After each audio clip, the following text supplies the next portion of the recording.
Good afternoon, everybody.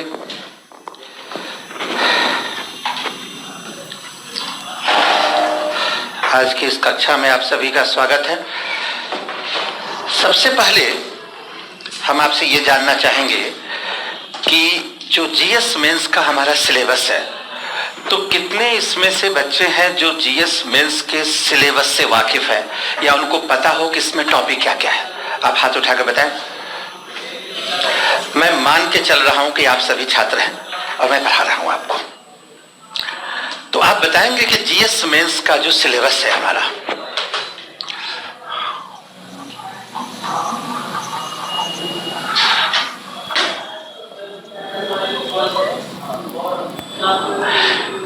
इसमें से GS paper first में, ये तो आपको पता होगा कि इसमें हमारा हिस्ट्री का सिलेबस है। इस हिस्ट्री के अंतर्गत पहला टॉपिक क्या है? Yes, first topic is art and culture. Exact नाम बताएंगे, क्या है टॉपिक का नाम? Indian heritage and culture.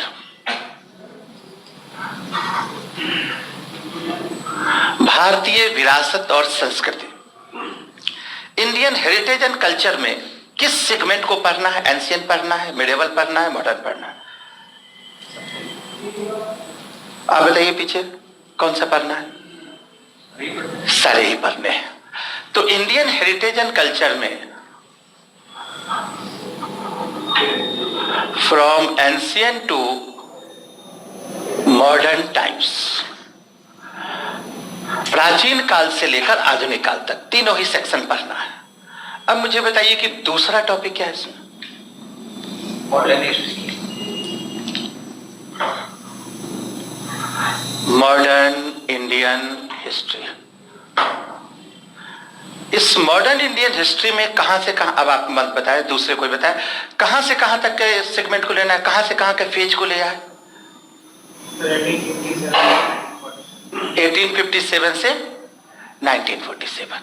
अब आप देखिए, from the mid of 18th century until present times, आधुनिक काल तक। अब अंटिल प्रेजेंट टाइम्स सामने में ओपन छोड़ दिया गया, कहां तक, इसकी चर्चा हम करेंगे आगे से। तीसरा टॉपिक क्या है?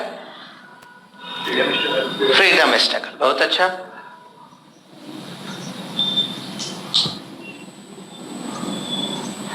फ्रीडम स्ट्रगल कहां से कहां पढ़ना है? Mid of 19th century AD to the mid of AD to the mid of 20th century AD, 19वीं शताब्दी, पोस्ट इंडिपेंडेंस। इसमें कहां से पढ़ना है? From 1947 onwards. और पांचवा टॉपिक आप, सॉरी 4 हो गए, इसमें से फिफ्थ टॉपिक कौन सा है? World history. ठीक है।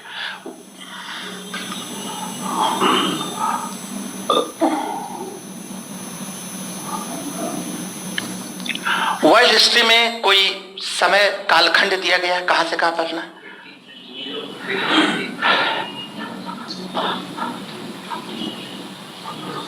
From 18th century AD to 20th century AD।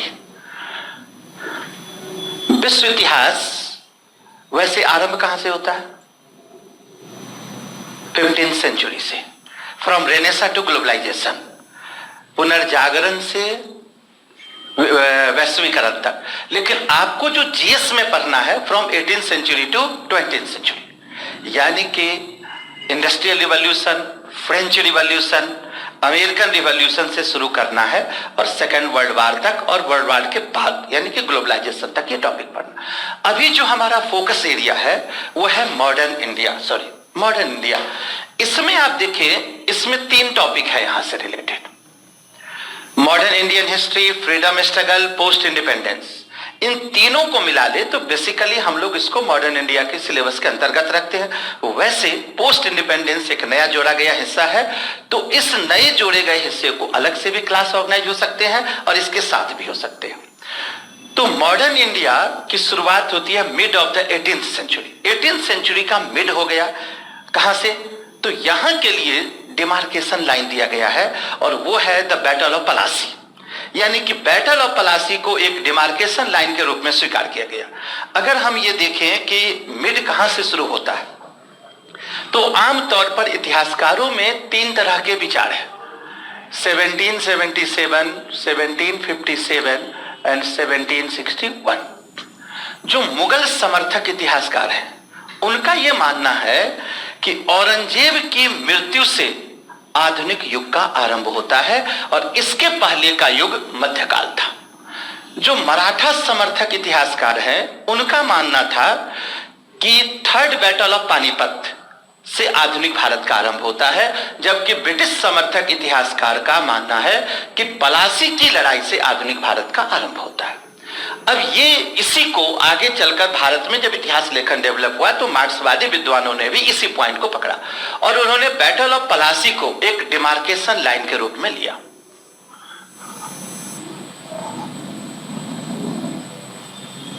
ये जो बैटल ऑफ पलासी है ये किस डेट को हुए थे, आइडिया है? 23 जून 1757। इसका मतलब यह है कि हमने ये जो डेट डिसाइड किया तो 23 जून को ऐसा क्या हुआ था, बैटल ऑफ पलासी हुए थे। इसका मतलब यह भी हो सकता है कि 22 जून की रात में जो लोग सोए थे वो मध्यकाल में थे और 23 जून को जब सुबह उठे होंगे तो आधुनिक काल आ गया होगा। क्या ऐसा होता है कि हम रात में मध्यकाल में रहे और सुबह में आधुनिक काल में आ जाएंगे? ऐसा नहीं होता। दरअसल क्या है, ये एक डिमार्केशन लाइन है मिडेवल का और मॉडर्न का। क्यों डिमार्केशन लाइन है उसको समझिए। इसमें दो चीजें लड़ रही थी, एक नवाब ऑफ बंगाल और दूसरा East India company. Nawab of Bengal और ईस्ट इंडिया कंपनी के बीच ये संघर्ष हुआ था। यानी कि पलासी की जो लड़ाई है एक लड़ाई है जो केवल बंगाल में हुआ था, पूरे भारत में नहीं हुआ था। तो battle of Plassey was not only the battle but also not only the battle between the two forces but it was the battle between the two systems.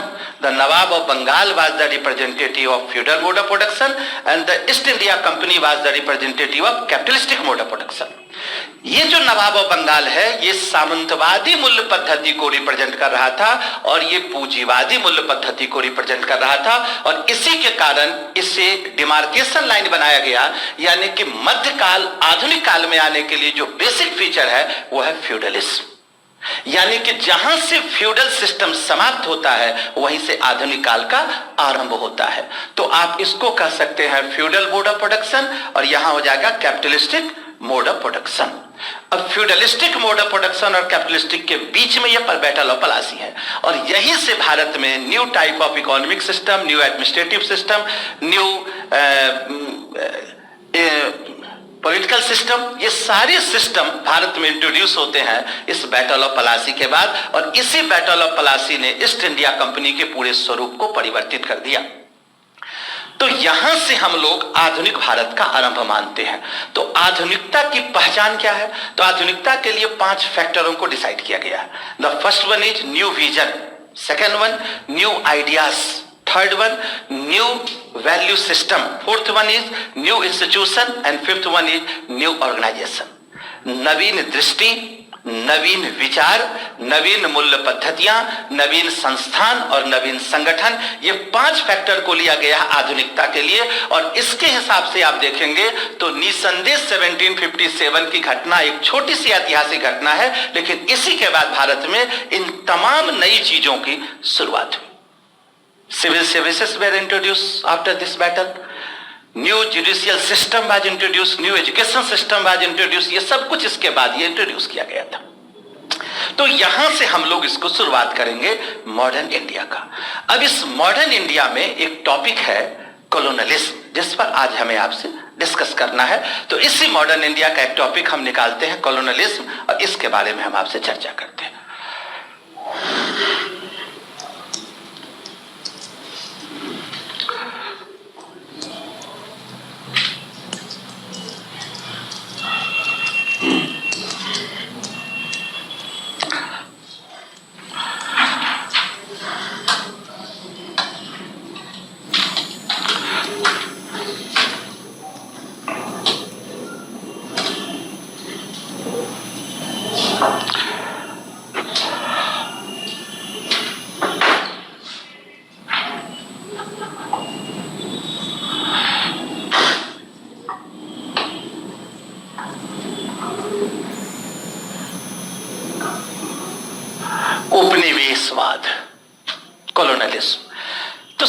पहले हम लोग जाने कि ये कॉलोनिज्म है क्या, पहले इसको डिफाइन करें। उपनिवेशवाद, थोड़ा सा चिल कर दीजिएगा इसको। तो उपनिवेशवाद एक ऐसी परिघटना है जिसमें कोई एक देश किसी दूसरे देश के आर्थिक संसाधनों का दोहन अपने मातृ देश के हित में करता है। मतलब ये कि उपनिवेशवाद एक, सबसे पहले समझिए, एक इकोनॉमिक फेनोमेना है या आर्थिक परिघटना है जिसमें कोई एक देश, एज फॉर एग्जांपल ब्रिटेन, किसी दूसरे देश, एज फॉर एग्जांपल इंडिया, एक देश किसी दूसरे देश के आर्थिक संसाधन का दोहन अपने मातृदेश, मदर कंट्री का मतलब है ब्रिटेन, अपने मातृदेश के हित में करता है। इसे हम उपनिवेशवाद कहते हैं। इस उपनिवेशवाद को समझने के लिए हम थोड़ी इसकी पृष्ठभूमि में जाएं और आपको यह बताएं कि उपनिवेशवाद क्या है। तो शुरुआत करेंगे इसका डिफिनीशन से।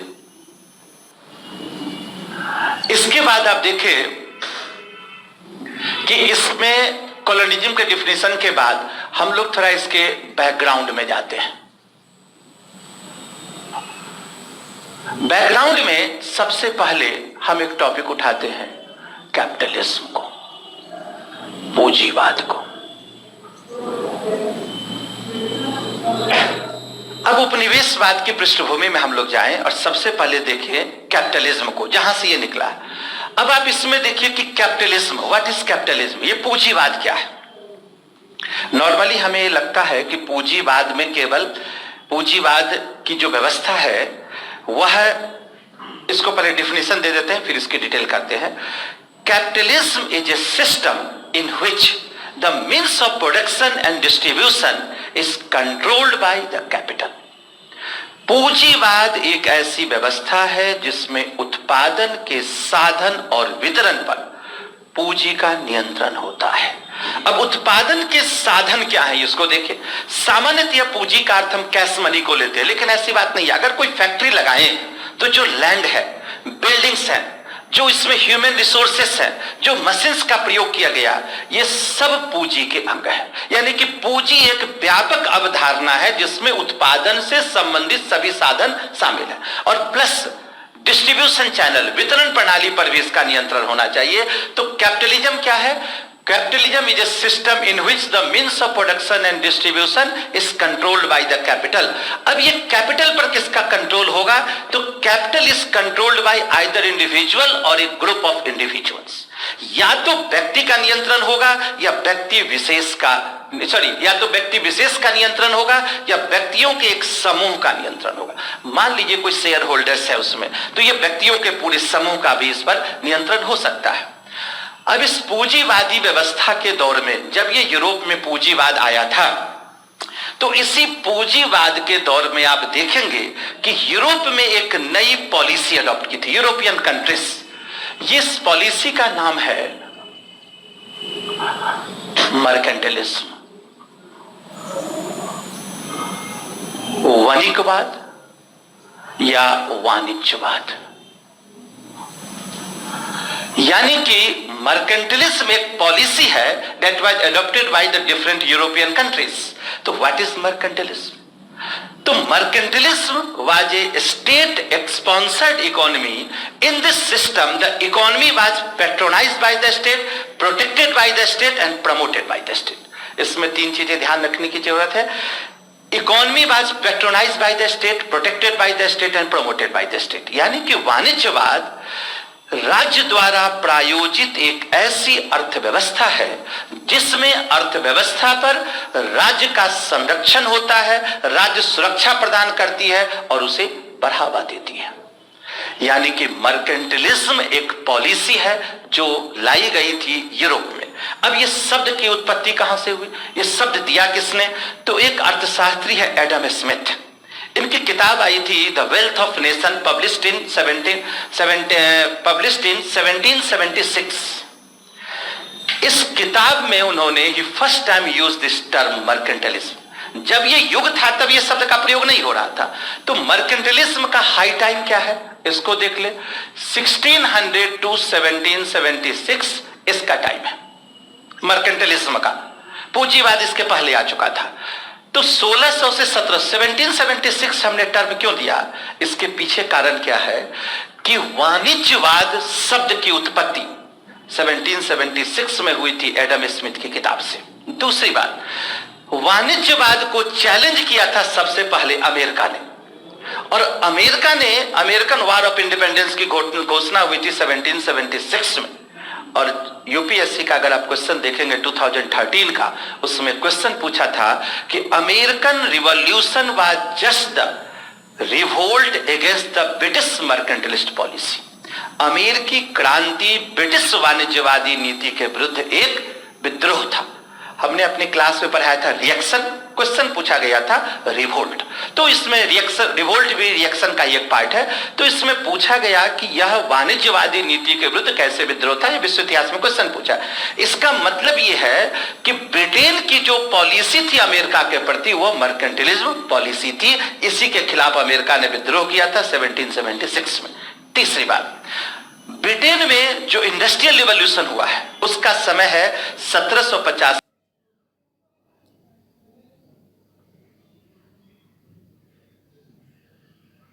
से 1800, उसका पिक टाइम है 1770s। अगर उस पिक टाइम को भी देखेंगे तो ये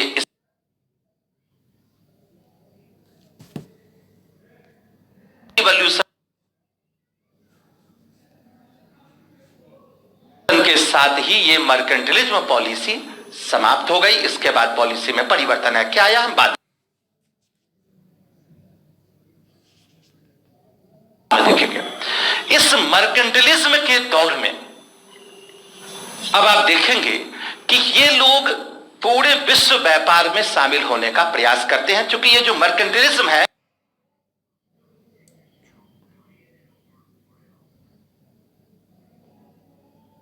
इसमें बुलियनिज्म पर बल दिया गया था। बुलियनिज्म का मतलब है, बुलियन मीन्स प्रेशियस मेटल और स्टोन्स, कीमती पत्थर या धातु को बुलियन कहा जाता है। इस दौर में बुलियन को इकट्ठा करने का प्रयास किया गया था, और बुलियन को इकट्ठा करने के लिए जरूरी था कि बड़े स्तर पर व्यापार किया जाए।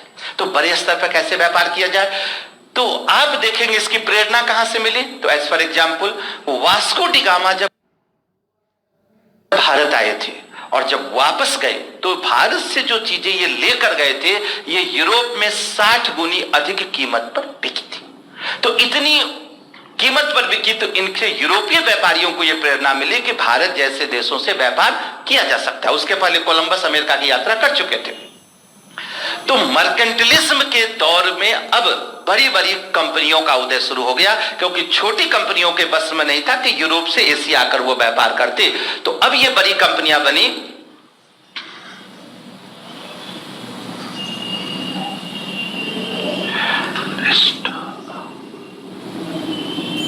ज्वाइंट स्टॉक वेंचर,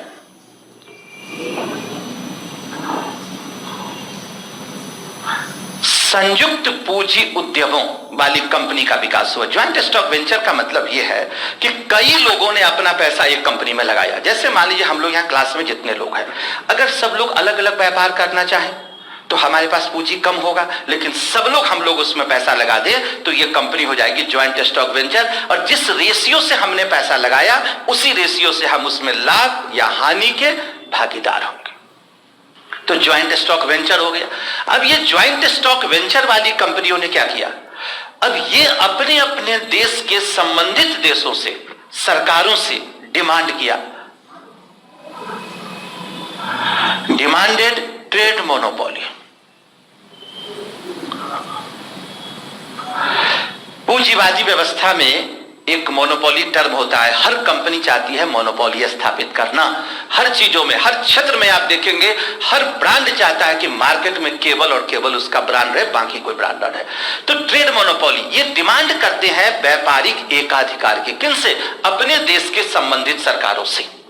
अब ये जब डिमांड करेंगे ट्रेड मोनोपोली का, तो होगा क्या, अब सरकार पर दबाव पड़ेगा। सरकार भी यह देख रही थी कि इनमें काफी मुनाफा हो रहा है, तो अपने देश की संबंधित कंपनियों को ट्रेड मोनोपोली देंगे विथ सर्टेन कंडीशंस, कुछ शर्तों के साथ। शर्त क्या है? पहला शर्त, इन ए स्पेसिफिक रीजन एक क्षेत्र विशेष में देंगे, ऐसा नहीं कि पूरे विश्व में दे देंगे, एक क्षेत्र विशेष में, जैसे इंडियन ओशन में देंगे। जिन जिन कंपनियों को इंडियन ओशन में दिया गया उसमें आप देखेंगे ईस्ट इंडिया शब्द जुड़ा होगा। ये ईस्ट इंडिया वाली जितनी कंपनियां हैं सबको अपने देश की सरकारों ने इंडियन ओशन, हिंद महासागर के क्षेत्र में व्यापार करने का अधिकार दिया। दूसरा कंडीशन लगाया, for a specific span of time, एक निश्चित समय अवधि के लिए दिया।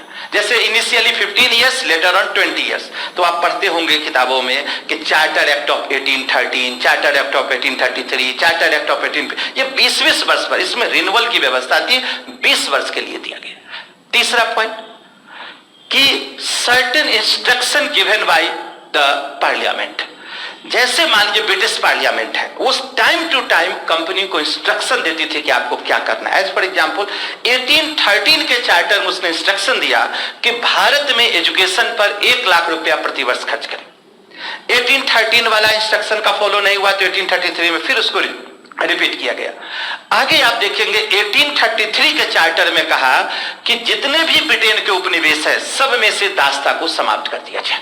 इस इंस्ट्रक्शन को फॉलो करते हुए 10 साल के बाद 1843 में भारत से दास्ता का उन्मूलन कर दिया गया। ये संसद टाइम टू टाइम कंपनी को इंस्ट्रक्शन देती थी जिसको फॉलो करना इनके लिए, इनको करना होता था। लेकिन आप समझिएगा ये ऑर्डर नहीं था, ये इंस्ट्रक्शन था। May be may not be, time frame उनको पूरा मिलता था। तो ट्रेड मोनोपोली इनको मिला। अब सुनिए, ये ट्रेड मोनोपोली जब देंगे तो ये क्या कहलाएगा? जिस कंपनी को ट्रेड मोनोपोली दिया जाएगा, तो मुगल काल में आप सुनते होंगे फरमान जारी किया जाता था, रॉयल ऑर्डर। ब्रिटिश सिस्टम में जिनको ट्रेड मोनोपोली दिया जाता था उसको चार्टर कहते थे। तो जिन कंपनियों को यह चार्टर मिला, they were known as chartered companies, यानी कि creation of the charter companies.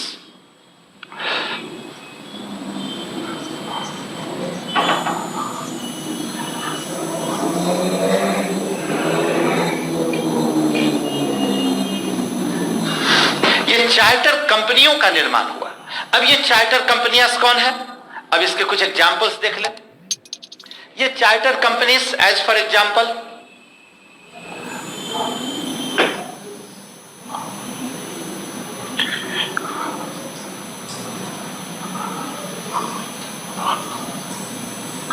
Portuguese East India company, English East India company, Dutch East India company, Danish East India company, French East India company,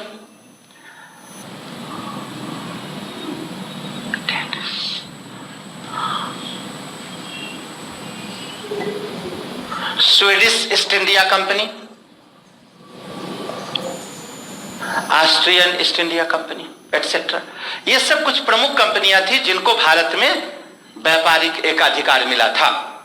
तो ये जो Portuguese East India company है ये 1498 में आए, इनको मिला 1600, 1602, डेनिश 1616, 1664, स्वीडिश 1731, 1775, ऑस्ट्रियन कंपनी। हालांकि इनका भारत के इतिहास में कोई विशेष महत्व नहीं है। तो ये जो प्रमुख कंपनियां थी, they all were chartered companies. क्यों थी? क्योंकि इनको अपने देशों की सरकार ने ऑथराइज किया था व्यापार करने के लिए। तो ये चार्टर्ड कंपनियां थी। अब आप देखिए, जब ये चार्टर कंपनी का क्रिएशन होगा तो अब क्या होगा? अब ये चार्टर कंपनी जब आएंगे भारत में व्यापार करने के लिए तो पहले मुगल बादशाह के दरबार में जाएंगे व्यापार की अनुमति लेने। ये घुटनों के बल रेंगते हुए गए थे जहांगीर के दरबार में फरमान पाने के लिए कि भारत में हमें व्यापार की अनुमति दी जाए।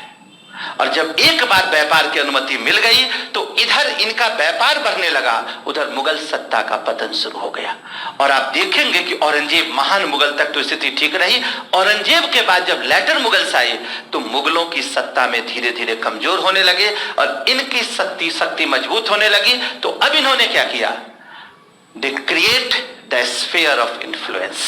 इन्होंने प्रभाव क्षेत्र का निर्माण करना शुरू कर दिया। Created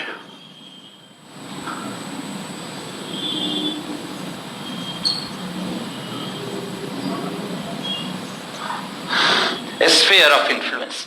इन्होंने अपने स्फीयर प्रभाव क्षेत्रों का निर्माण करना शुरू कर दिया। आप देखिए, जैसे मान लीजिए आप ट्रेन में जाते हैं और आपके पास रिजर्वेशन ना हो तो आप क्या करते हैं? नॉर्मली आप जाते हैं, कहीं भी एडजस्ट करने का प्रयास करते हैं, एक्सक्यूज मी सॉरी, कहीं हमें बैठने को जगह मिल जाए। एक बार जब आपको बैठने की जगह मिल जाएगी तो धीरे धीरे अपना सामान फैलाएंगे और करेंगे, मित्रों को भी बुला लेंगे और फिर आपकी भाषा बोली बदलती चली जाएगी और बोलेंगे भैया तुमने रिजर्वेशन कराया, कोई पूरी ट्रेन थोड़ी खरीद ली, तो साइड हो जाओ। आपका तेवर बदलेगा धीरे धीरे। और फिर अगर आप ग्रुप में अगर एग्जामिनेशन देने जा रहे हो तो ये भी कर सकते हैं कि आपके पास 6 रिजर्वेशन है, 3 हमें दे दो, 3 पर आप लोग एडजस्ट कर लो। ये प्रभाव क्षेत्र का ये निर्माण करेंगे। They created the sphere of influence। जो प्रभाव क्षेत्र का निर्माण होगा इसके लिए ये लड़ाई भी लड़ेंगे। एक और ये लड़ेंगे भारतीय रीजनल पावर से, जैसे नवाब और बंगाल है तो इनसे 2 महत्वपूर्ण लड़ाइयां होगी, the battle of Plassey and the battle of Buxar.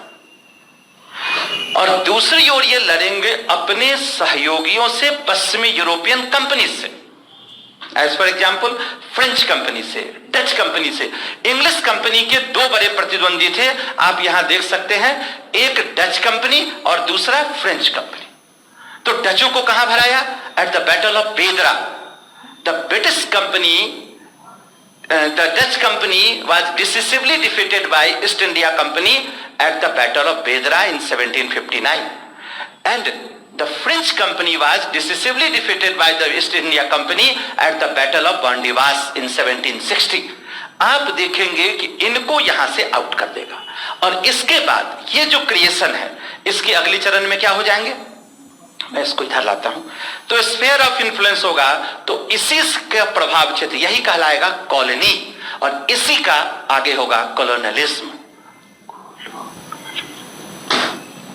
Beginning the process of colonialism,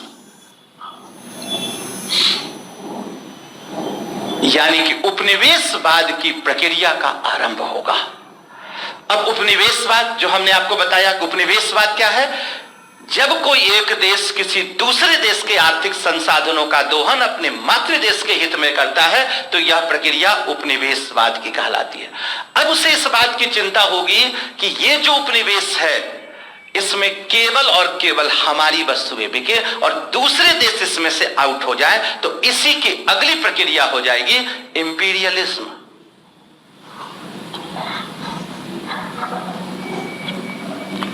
साम्राज्यवाद।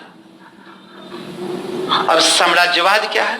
साम्राज्यवाद एक ऐसी परिघटना है जिसमें कोई एक देश किसी दूसरे देश के आर्थिक संसाधनों के दोहन के साथ साथ उस पर राजनीतिक नियंत्रण भी कायम कर ले, तो यह है साम्राज्यवाद। तो मूलभूत अंतर क्या है उपनिवेशवाद और साम्राज्यवाद? उपनिवेशवाद मूलतः आर्थिक दोहन और शोषण पर आधारित है, साम्राज्यवाद में आर्थिक दोहन और शोषण के साथ साथ उस पर राजनीतिक नियंत्रण भी कायम कर लिया जाता है। अब आप देखेंगे कि इंपीरियलिज्म शब्द कहां से आया। यह शब्द पहली बार प्रयोग किया गया in the beginning of the 19th century for Napoleon's expansionist policy. 19वीं शताब्दी के आरंभ में जब नेपोलियन के साम्राज्य का विस्तार हो रहा था तो पहली बार यूरोपीय विद्वानों ने इस इंपीरियलिज्म शब्द का प्रयोग किया और फिर हर उस देश और व्यक्ति के लिए किया जाने लगा जो किसी दूसरे क्षेत्र पर नियंत्रण स्थापित कर रहा था। तो इंपीरियलिज्म तक पहुंच गए। अब देखिए हमने कहां से शुरू किया था, हमने अपनी कहानी शुरू किया था कैपिटलिज्म से, पहुंच गए कहां, इंपीरियलिज्म। विश्व का वो पहला राजनेता कौन है जिसने कैपिटलिज्म को इंपीरियलिज्म से जोड़ा? आप में से कोई, एनीवन? जिसने पूंजीवाद को साम्राज्यवाद से जोड़ दिया, उसका नाम है लेनिन। लेनिन ने एक किताब लिखी थी 1905 में और उस किताब में उन्होंने लिखा imperialism is the highest stage of capitalism.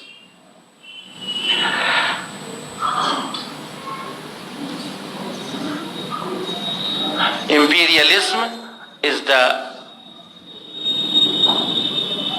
highest stage of capitalism।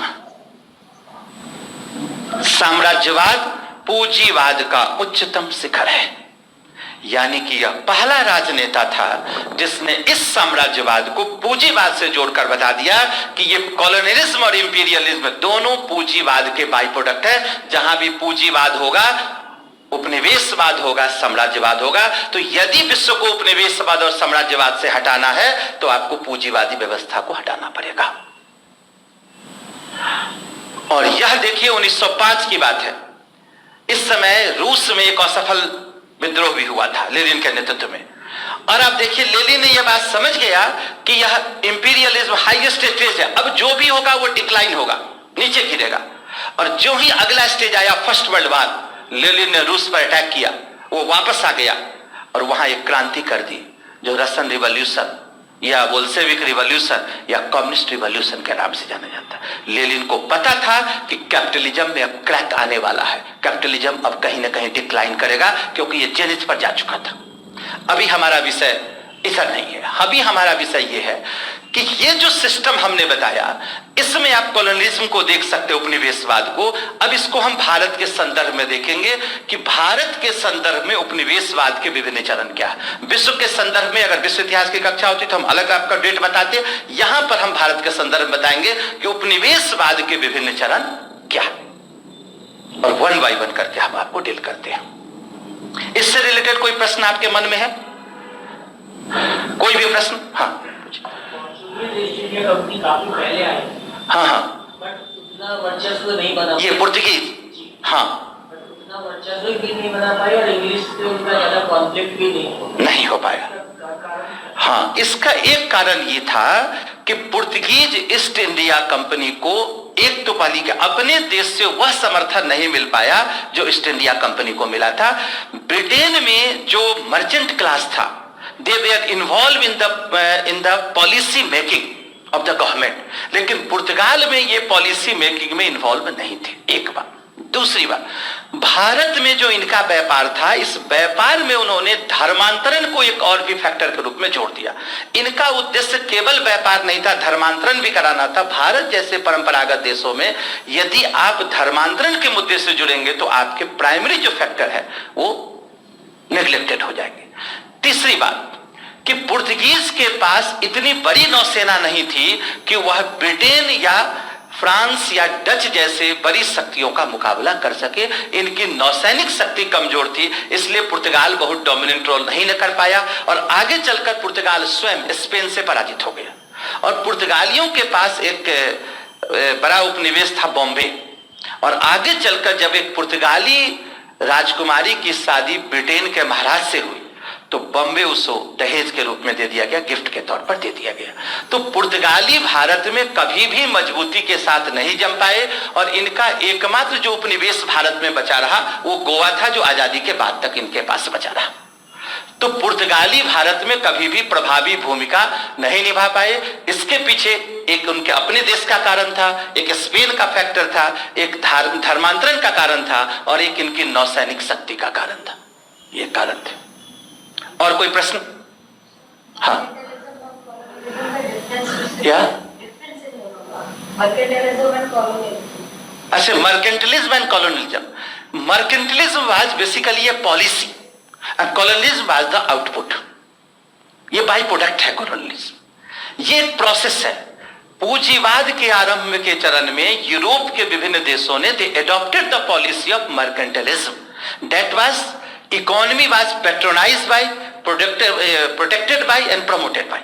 इसका था इस चरण में बुलियनिज्म पर बल दिया गया, मैक्सिमम एक्सपोर्ट मिनिमम इंपोर्ट पर दिया गया, इंपोर्ट को कम करने के लिए हाई टैरिफ वाल लगाए गए, और सबसे बड़ी बात वाणिज्यवाद की पॉलिसी क्या थी कि इसमें यह माना गया था कि the total quantity of world trade was fix.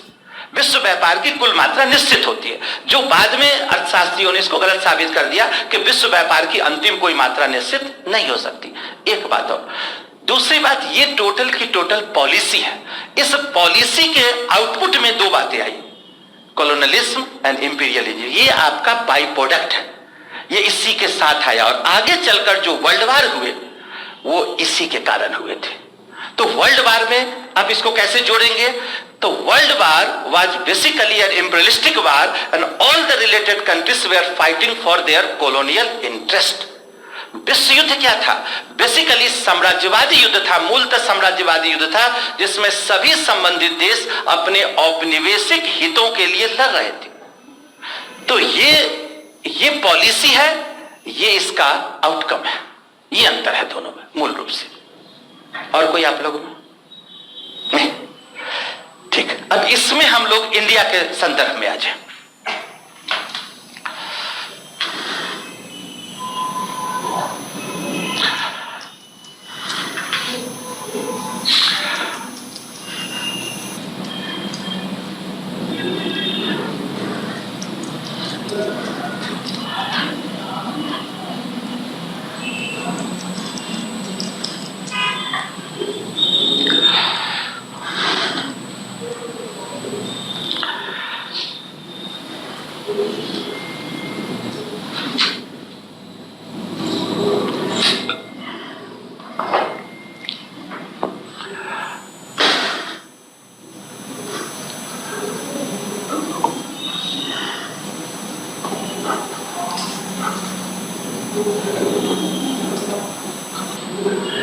Different stages of colonialism, ये उपनिवेशवाद के विभिन्न चरण हैं। इस उपनिवेशवाद के विभिन्न चरण को इसके नेचर के आधार पर हम लोग 3 भागों में बांटते हैं।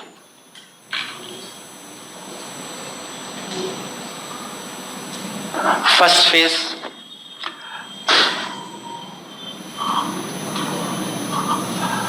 कॉमर्शियल कैपिटलिज्म,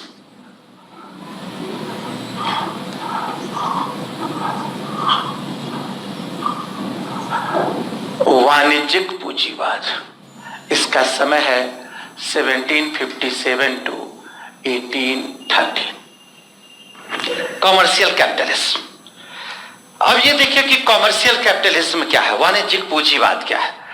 तो वाणिज्यिक पूंजीवाद यह उपनिवेशवाद, जो कि भारत में उपनिवेशवाद 1757 हमने पहले बताया कि डिमार्केशन लाइन के रूप में हमने इसको एक्सेप्ट किया है, बैटल ऑफ प्लासी को।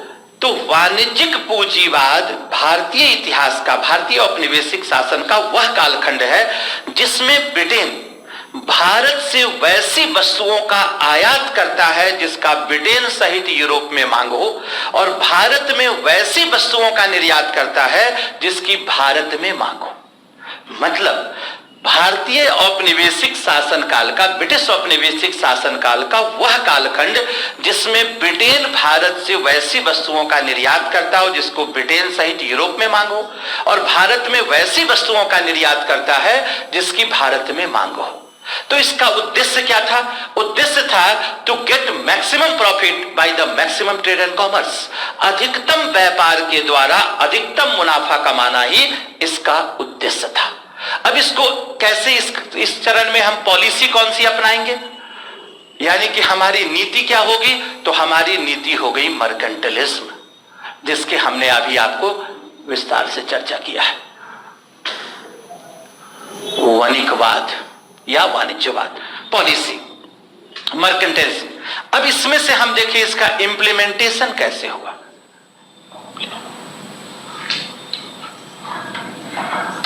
इंप्लीमेंटेशन, अब इंप्लीमेंटेशन कैसे होगा, थोड़ा इसको हम लोग समझें। अब देखिए यहां पर हम इधर बना लेते हैं।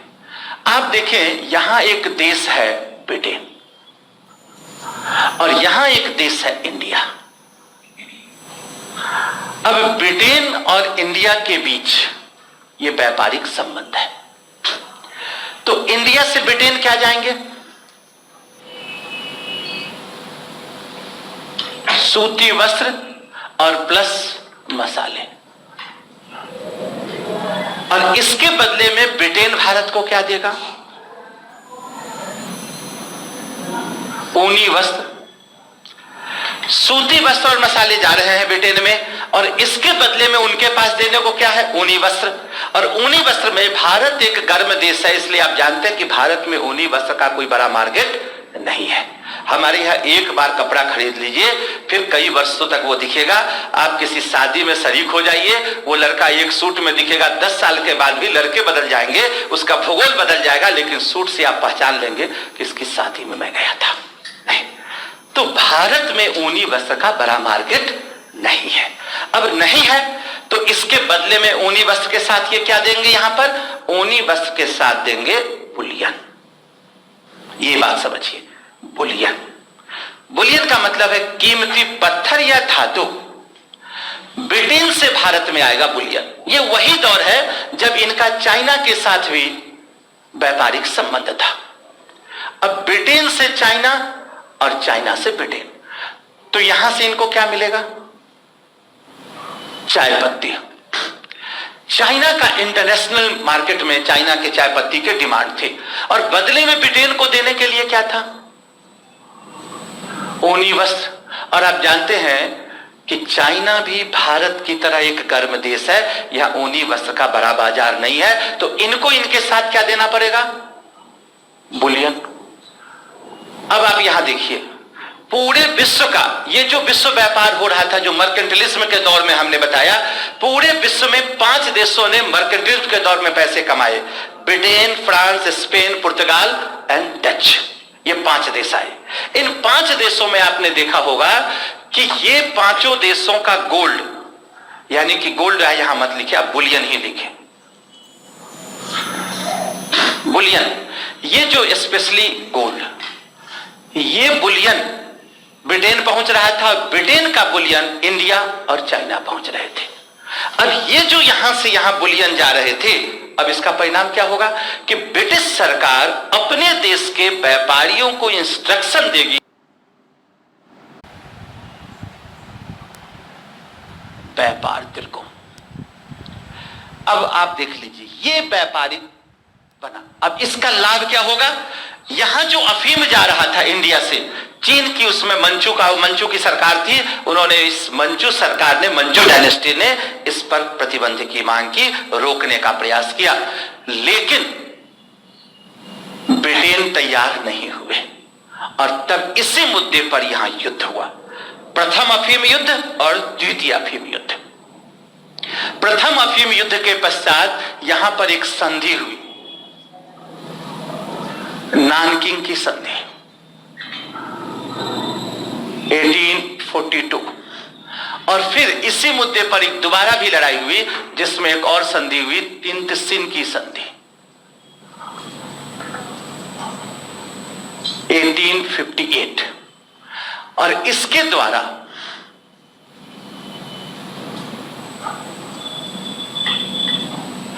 पहले यहां पे चाइना में केवल एक बंदरगाह था जो व्यापार के लिए खुला था, वो था कैंटन बंदरगाह।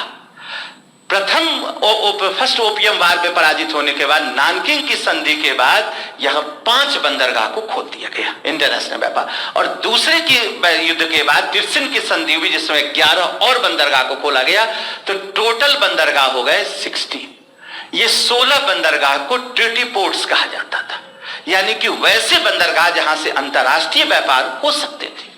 अब ये जो ट्रीटी पोर्ट्स होगा, तो इसके कारण क्या होगा कि यूरोप के जितने भी देश थे, ये सब चाइना में व्यापार के लिए, ब्रिटेन तो पहले से मौजूद था, फ्रांस आ गए, जर्मनी आ गए, रूस आ गए, इटली आ गए, ऑस्ट्रिया आ गया, जापान भी आएगा, लेकिन बाद में, अभी इस फेज में नहीं। ये सारे लोग आ गए, तो सबसे अंत में चाइना में एंट्री किसकी हुई? यूएसए की। सबसे लास्ट में एंट्री हुई यूएसए की। अब यूएसए की एंट्री हुई, तो यूएसए ने देखा कि ऑलरेडी चाइना इतने सारे देशों की कॉलोनीज बन चुका था, अगर वो एंट्री लेगा तो इन सभी देशों से युद्ध लड़ना पड़ेगा। तो that's why USA adopted the policy open door policy. Open door policy end of the 19th century, ये अराउंड 1899 में ये पॉलिसी लाई गई थी, ओपन डोर पॉलिसी। और ओपन डोर पॉलिसी में 2 खास बातें थी, एक कि चाइना किसी देश विशेष का उपनिवेश नहीं होगा, और दूसरी बात कि जो कॉन्सेशन एक देश को मिलेगा वो सभी अन्य देशों के लिए भी वही कॉन्सेशन रहेंगे। मतलब चाइना को अमेरिका को बिना एक युद्ध लड़े चाइना में प्रवेश का अपना दावा स्वीकार कर लिया। अब आप देखिए, इन यूरोपियन कंट्रीज के पास क्या विकल्प था? मान लीजिए कि बाहर बहुत हाई टेम्परेचर हो, 40 डिग्री प्लस हो, और आप अंदर इस वातानुकूलित कक्ष का आनंद ले रहे हैं, और कोई बाहर से नॉक करे कि मे आई कमिंग, तो आप क्या बोलेंगे? नहीं, अंदर मत आओ, यहां पूरा सीट फुल है, कहीं जगह नहीं। लेकिन अगर उसके पीठ पर AK-47 हो, तो आप क्या करेंगे? तो आप उसको एडजस्ट करेंगे, नहीं आ जाओ, कोई जगह है, साइड हो जाओ, थोड़ा सा यहाँ बैठ जाओ। अमेरिका ने जब चाइना में दस्तक दिया तो ऑलरेडी वो इकोनॉमिक और मिलिट्री पावर बन चुका था। तो different European countries adopted the open door policy of USA, और चाइना किसी एक देश का उपनिवेश नहीं बनकर सभी देशों का उपनिवेश बन गया। यहां मेरे जिक्र करने का मतलब यह था कि ब्रिटेन का जो बुलियन अब चाइना जा रहा था, अब वो जाना बंद हो गया। और दूसरा हम आपको तरीका बताएंगे कि ब्रिटेन का जो बुलियन इंडिया आ रहा था वो कैसे बंद हो गया। ठीक है, तो 1757 के पहले, पलासी के पहले भारत में जो भी यूरोपियंस आते थे व्यापार करने, उनके पास कोई विकल्प नहीं था सिवाय इसके कि वो बुलियन लेकर आए। भारत के सूती और रेशमी वस्त्र, भारत के मक्खन, भारत के तेल, इन सब की काफी डिमांड थी। इस सब के अलावा आप देखेंगे मसाले और इसकी भी काफी डिमांड थी। तो ये सारे डिमांड को फुलफिल करने के लिए क्या करते थे, ये लोग बुलियन देते थे। खासकर बंगाल के व्यापार में जब आते थे तो इनको बुलियन देना पड़ता था। अब बुलियन को रोकने के लिए क्या करेंगे? अच्छा, आप में से एक आंसर हमें बताइए कि इंडिया ऑलरेडी ब्रिटेन का उपनिवेश बनता जा रहा था, तो 19वीं ये जो चाइना है, इसी चाइना की चाय अमेरिका भेजी गई थी और वहां पर एक घटना हुई थी, बोस्टन टी पार्टी। वो बोस्टन टी पार्टी कब हुई थी? Any idea? No idea? Then get idea, an idea can change your life. ये घटना है 1773 की। चाइना से यूएसए में गया था 1773 में बोस्टन टी पार्टी।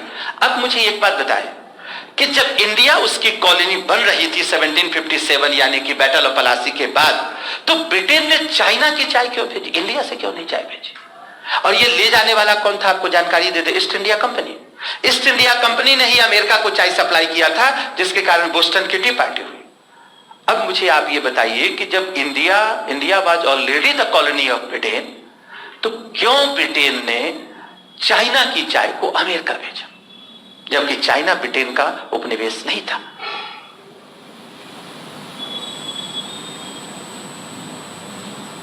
क्या कारण हो सकता है?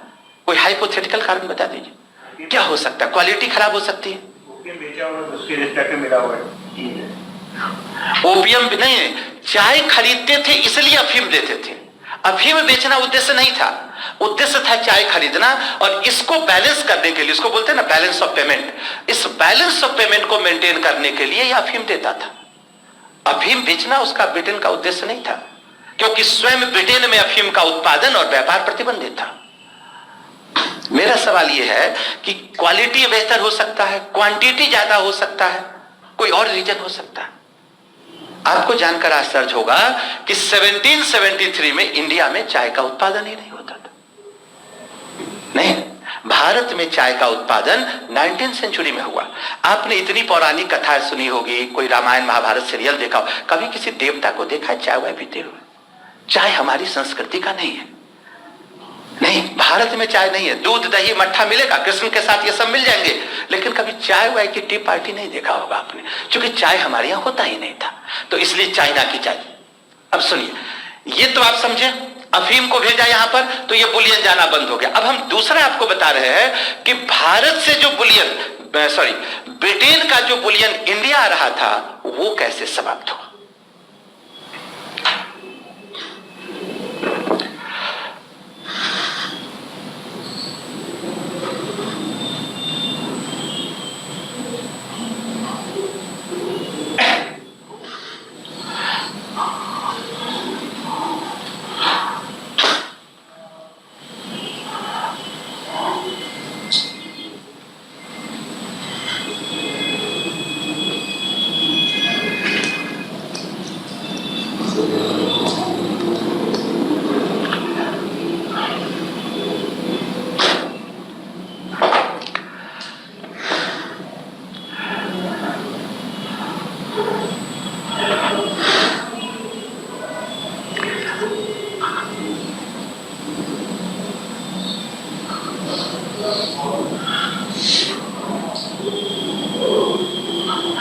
The battle of Plassey. इस पलासी के बाद कंपनी को बंगाल के नवाबों से कितना धन मिला, थोड़ा उसका आइडिया ले लीजिए।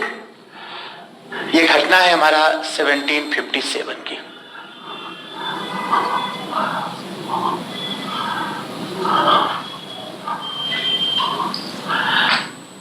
2,75,000 पाउंड ये पैसा मिला था ईस्ट इंडिया कंपनी के सैनिकों को बांटने के लिए, मतलब जिसने इसमें भाग लिया था। इसके बाद 2,25,00,000 रुपया बंगाल के नवाब ने 3 वर्षों के अंदर विभिन्न मदों में ईस्ट इंडिया कंपनी को प्रदान किया था, फ्रॉम 1757 टू 1760। इसके अलावा 34,000 पाउंड की निजी जागीर लॉर्ड क्लाइव को दी गई थी, 1759 में दिया गया था। यह रकम दी गई अन्य सुविधाओं के अलग से, जैसे फ्रेंच कॉलोनी ये सब इनको दिया गया था, वो सब अलग से। आप ये देखिए कि ये अमाउंट गए थे बैटल ऑफ पलासी के बाद, ठीक है। बैटल ऑफ पलासी के बाद एक अगली लड़ाई होती है, द बैटल ऑफ बक्सर, 1764, और इसके बाद एक समझौता होता है, the treaty of Allahabad, at present Prayagraj, the treaty of Allahabad. इस इलाहाबाद की संधि के द्वारा ईस्ट इंडिया कंपनी को क्या मिला? The diwani rights of Bengal, Bihar and Orissa. Diwani right का मतलब है कि रेवेन्यू कलेक्ट करने का, संग्रह करने का अधिकार मिला ईस्ट इंडिया कंपनी को। मान लीजिए 1765 में एक अमाउंट हम परिकल्पना करते हैं जेड, ये अमाउंट कलेक्ट हुआ। इस कलेक्ट हुए अमाउंट में से कितना पैसा इनको मुगल बादशाह को देना था? Any idea?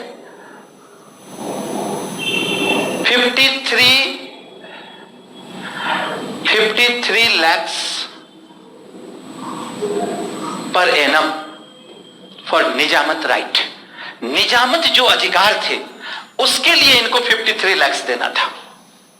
अब सुनिए, इसमें से फिर 26 लाख रुपया, 26 lakhs पर एनम इनको देना था दीवानी राइट्स के बदले। ये दोनों रकम इनको देना था मुगल बादशाह को। तो आप जेड में से ये दोनों रकम को माइनस कर लीजिए, तो कितना हो जाएगा? मान लीजिए वाई आ गए। अब वाई रकम में से कौन सा अमाउंट माइनस जाएगा?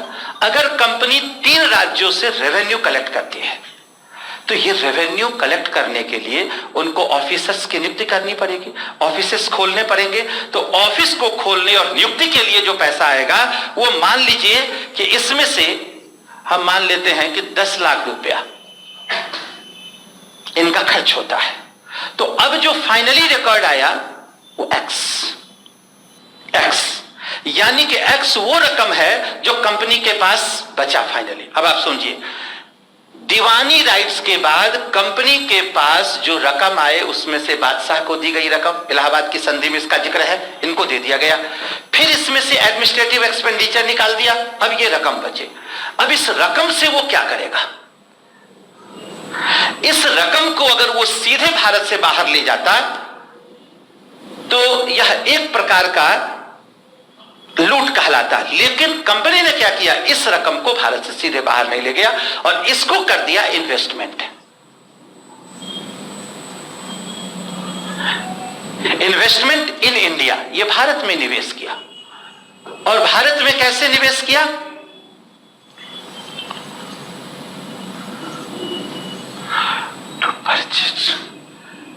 टू परचेज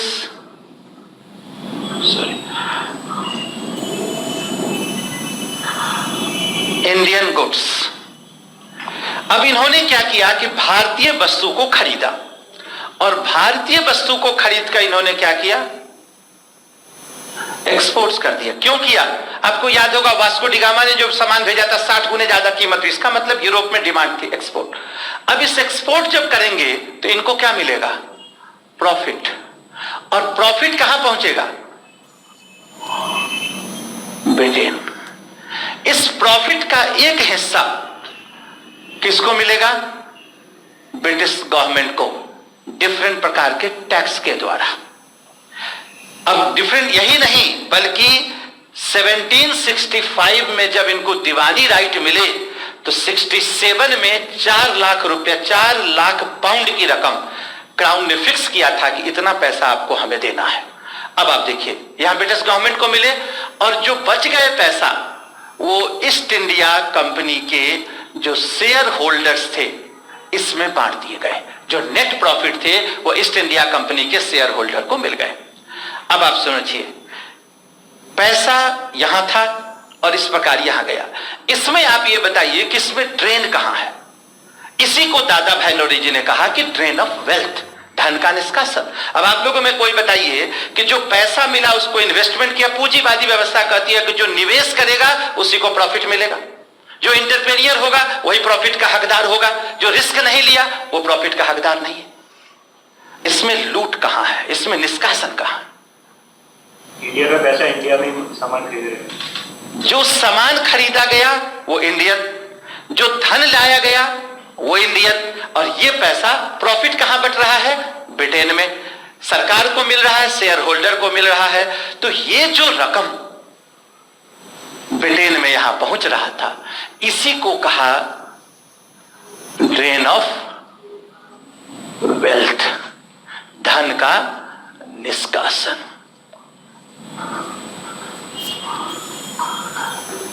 यही है धन का निष्कासन। भारत का पैसा, अब देखिए यहां पर ये जो रकम आई थी ये भी रकम भारतीय वस्तु को खरीद कर भेजा गया था, लेकिन ये तो गिफ्ट के तौर पर या लूट का माल था। यहां से एक ऑथराइज्ड चैनल बन गया और एक सोफिस्टिकेटेड चैनल से भारत का पैसा बाहर चला गया और हमें इस लूट का एहसास तक नहीं हुआ। नादिर शाह ने अटैक किया, दिल्ली को लूटा तो हमें लगा कि उसने लूटा, लेकिन ये लूटे तो हमें पता ही नहीं चला कि कैसे लूट लिया। Because they were gentleman of Europe, ये यूरोप के जेंटलमैन थे और इनके लूटने का तरीका इतना सोफिस्टिकेटेड था कि हमें पता नहीं चल पाया। अब ये एक्स रकम कितनी हो सकती है इसको थोड़ा सा हम लोग देख ले, ये कितनी रकम। तो दादा भाई नौरोजी ने सबसे पहले एक आर्टिकल लिखा था 1867 में, इंग्लैंड डेब्ट टू इंडिया। दूसरी आर्टिकल 1870 में आई थी, the wants and means of India. तीसरी आर्टिकल उनकी आई थी 1872 में, on the commerce of India. ये 3 आर्टिकल आए। आगे चलकर फाइनली उन्होंने एक बुक फॉर्म में इसको लाया, poverty and un British rule in India, जो लंदन से 1901 में प्रकाशित हुई थी। आगे चलकर उसी समय एक और अर्थशास्त्री थे, राष्ट्रवादी अर्थशास्त्री थे, RC Dutt, the economic history of India. ये भी लंदन से 1902-3 में प्रकाशित हुई थी, 2 वॉल्यूम में आई थी। एक तीसरे राइटर है उस समय, महादेव गोविंद रानाडे, उनकी भी आई है एसेज ऑन इंडियन इकोनॉमिक्स। ये भी किताब प्रकाशित हुई 1902 में, यानी कि 1901 से 1903 के बीच ये तीनों किताबें आई है। 3 नाम कौन कौन है? फिर से नाम सुन ले, दादा भाई नौरोजी, आरसी दत्त और Mahadev Govind Ranade, popularly known as justice Ranade. अब सुने, अब इन्होंने जो ये बताया है दादा भाई नौरोजी ने, दादा भाई नौरोजी का कहना था कि ये अमाउंट कितना है, यानी कि धन के निष्कासन की राशि क्या है, धन के निष्कासन की राशि।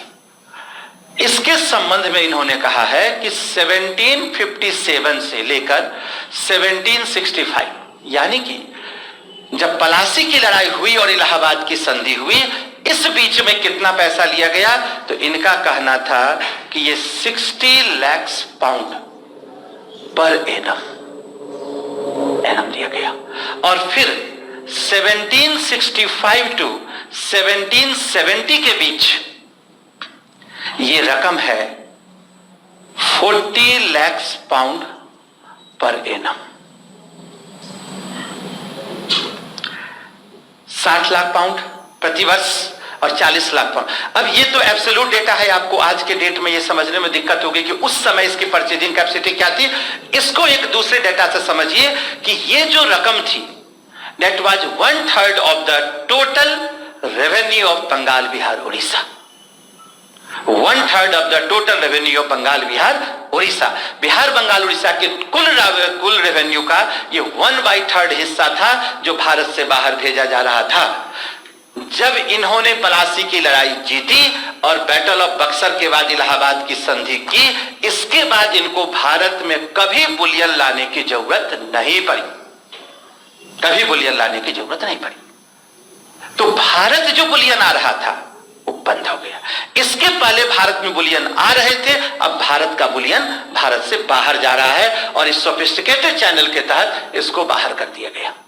अब ये जो धन का निष्कासन हुआ, इस धन के निष्कासन में अब ब्रिटेन में क्या होगा, इनके पास पैसा आएगा और यहां होगा कैपिटल फॉर्मेशन, पूंजी का निर्माण, और इस कैपिटल फॉर्मेशन के बाद यहां होगा इंडस्ट्रियल रिवॉल्यूशन। इनका पिक टाइम है, इनका समय है 750 से लेकर 1800, पिक टाइम 1770s माना जाता है इंडस्ट्रियल रिवॉल्यूशन। तो भारत से जो पैसा गया उसकी बड़ी अहम भूमिका रही ब्रिटिश इंडस्ट्रियल रिवॉल्यूशन में, और हमारे ही लूटे गए पैसे से इन्होंने वहां इंडस्ट्रियल रिवॉल्यूशन कर लिया। इंडस्ट्रियल रिवॉल्यूशन किया, पैसे कमाए, सूट बूट टाई और हैट लगाया और राजू बन गया जेंटलमैन। अब वो पूरे विश्व को बता रहा है कि what is civilization, what is culture, क्योंकि अब उसके पॉकेट में पैसा है। ठीक है, आप देखिए अगर कोई व्यक्ति का जींस पैंट फटा हो तो हमें क्या होगा, एक सिंपैथी आएगा कि उसके फटे। लेकिन अगर वही फटे हुए जींस पैंट से अगर वो BMW और मर्सिडीज से उतरे तो आपको लगेगा कि नहीं ये फैशन का पार्ट है। नहीं, आजकल जींस पैंट आप जाइएगा शोरूम में फाड़ करके मिलते हैं, कट करके, उसकी कीमत ज्यादा होती है। क्यों? क्योंकि ये ब्रिटिश कल्चर है। अब यहां देखिए कैपिटल फॉर इंडस्ट्रियल रिवॉल्यूशन हुआ, अब ये 1770 इंडस्ट्रियल रिवॉल्यूशन हुआ। अब इंडस्ट्रियल रिवॉल्यूशन जब यहां पर हो जाएंगे तो इंडस्ट्रियल रिवॉल्यूशन में बहुत सारे फैक्टर जिम्मेवार थे, लेकिन उसमें से एक फैक्टर कैपिटल फॉर्मेशन भी था। एक अमेरिकन इतिहासकार है हॉब्सबॉम, शायद नाम सुना होगा आपने, रिसेंटली है और बहुत ही वेल नोन हिस्टोरियन है हॉब्सबॉम। हॉब्सबॉम ने कहा कि capital it was a important factor for industrial revolution but not the factor for industrial revolution. ये एक कारण हो सकता है, एकमात्र कारण नहीं था, और भी बहुत सारे फैक्टर थे। क्योंकि मान लीजिए कि आपके पॉकेट में अगर 5000 रुपया है तो 5000 रुपये से आप क्या कर सकते हैं? एक तो आप उससे किताबें खरीद सकते हैं, अपने नॉलेज को इनहेंस कर सकते हैं, और दूसरी ओर अपनी गर्लफ्रेंड को ले जाकर किसी रेस्टोरेंट में खाना खिला सकते हैं। पहला इन्वेस्टमेंट है, दूसरा एक्सपेंडिचर है। हालांकि दूसरा भी अपने प्रकार का एक इन्वेस्टमेंट ही है, लेकिन आप इकोनॉमिक के टर्म में समझिए कि एक इन्वेस्टमेंट है और दूसरा एक्सपेंडिचर है। ब्रिटेन ने कि जो पैसा आया उसने इसको इन्वेस्टमेंट किया, अन्य देशों ने उसको खर्च कर लिया। सबसे ज्यादा बुलियन किस देश ने कमाया, आपको आइडिया है? 5 देश में से एक बताइए। ब्रिटेन, फ्रांस, स्पेन, पुर्तगाल और हॉलैंड। सबसे ज्यादा बुलियन कहां है? स्पेन में। सबसे ज्यादा बुलियन स्पेन में कमाया, और बड़े आश्चर्य की बात है स्पेन में कभी इंडस्ट्रियल रिवॉल्यूशन नहीं हुआ। इसका मतलब है कि स्पेन के लोगों का टेम्परामेंट निवेश का नहीं था, वहां नहीं हुए निवेश, ब्रिटेन में हुए। और जहां तक पैसे की बात है, भारतीय रजवाड़ों के पास भी कम पैसे नहीं थे, लेकिन इन्होंने कभी भी निवेश नहीं किया। हमारे यहां पैसा कहां खर्च हुआ? लग्जरी में। हमारे यहां कहां पैसा खर्च हुआ? दीवाने आम और दीवाने खास को सजाने में, जिसकी दीवारों पर लिख दिया गया गर फिरदौस बर रुई जमी अस्तो हमी अस्तो हमी अस्तो हमी अस्तो। अगर इस पृथ्वी पर कहीं स्वर्ग है तो यही है, यही है। लखनऊ जाइए, जो छोटा इमाम बाड़ा है उसका इंटरनल डेकोरेशन के लिए चीजें उस जमाने में बेल्जियम से मंगवाई गई थी। आप ये सोचिए कि हमारे यहां रजवाड़ों के पास पैसा था। टीपू सुल्तान जब पराजित हुए थे तो 3 करोड़ रुपया वार कंपनसेशन दिया था, और पंजाब के महाराजा दलीप सिंह जब हारे थे तो उन्होंने 1.5 करोड़ रुपया वार कंपनसेशन दिया था। ये करोड़ों रुपये उनके पास थे, लेकिन वो उसको इंफ्रास्ट्रक्चर में खर्च नहीं कर रहे थे, साइंस एंड टेक्नोलॉजी में खर्च नहीं कर रहे थे। हम क्यों पश्चिम से पिछड़े? ना एंशिएंट काल में पीछे थे, ना मिडिएवल में पीछे थे, हम पीछे हुए मॉडर्न काल में। मॉडर्न टाइम में क्या है कि हमने उनको निवेश नहीं किया, specially in the field of science and technology. एक बहुत पहले एक फिल्म आई थी पूरब और पश्चिम।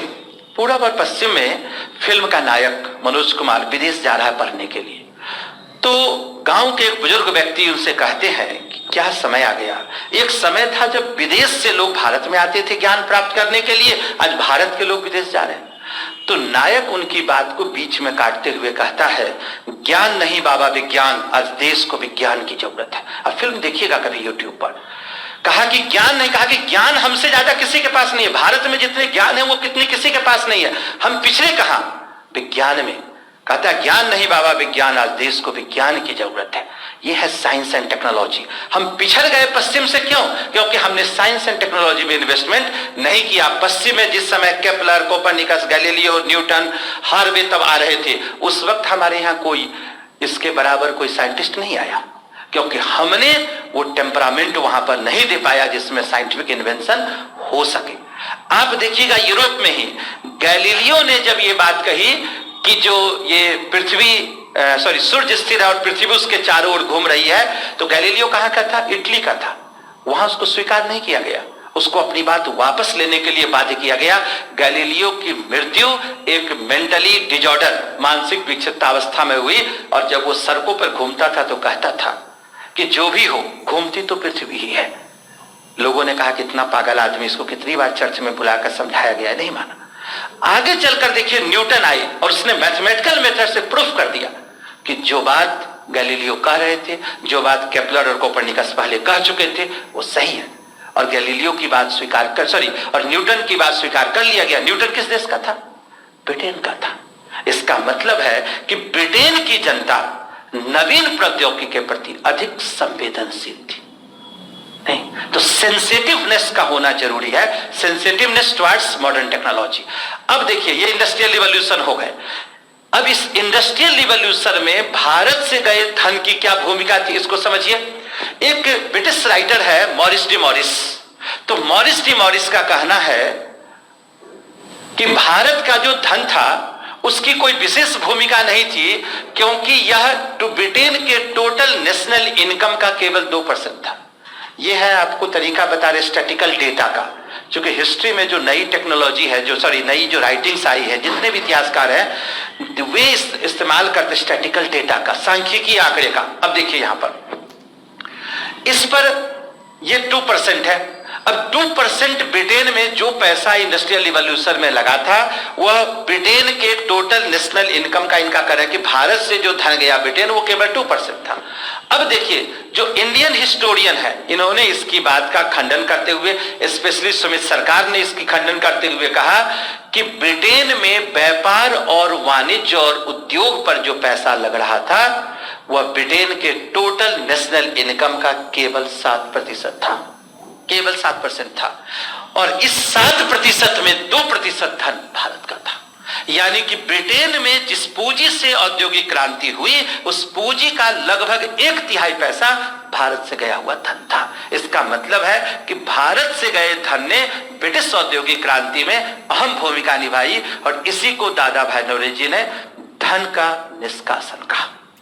तो आप एक बात समझ जाइए कि पूंजीवाद के इस प्रथम दौर में जो हमने कहा कॉमर्शियल कैपिटलिज्म, ब्रिटेन का चाइना में जो जा रहा था बुलियन वो समाप्त हो गया, और ब्रिटेन का जो भारत में बुलियन जा रहा था वो समाप्त हो गया। 1757 के बाद ब्रिटेन से कभी कोई बुलियन भारत नहीं आए। ये प्रथम चरण हमारा पूरा हुआ। इस प्रथम चरण में आप देखेंगे कि ब्रिटेन उतनी ही लड़ाई लड़ता है जितनी लड़ाई की जरूरत इनको भारत में थी, यानी कि बंगाल के साथ और अपने पश्चिमी यूरोपीय कंपनियों के साथ। आधे घंटे और कम से कम कंक्लूड करते हैं इसको। नहीं एक्चुअली क्या है ना कि पढ़ाना हमारा प्रोफेशन है, हम तो पढ़ाते रहते हैं पूरे दिन भर, और आप लोगों का प्रोफेशन तो है नहीं पढ़ना, तो थोड़ा सा दिक्कत हो रही होगी। आधे घंटे और रुकिए, आधे घंटे में इसको कंक्लूड, 4 से एक और है तो हम आधे घंटे में कंक्लूड कर देते हैं, ठीक है।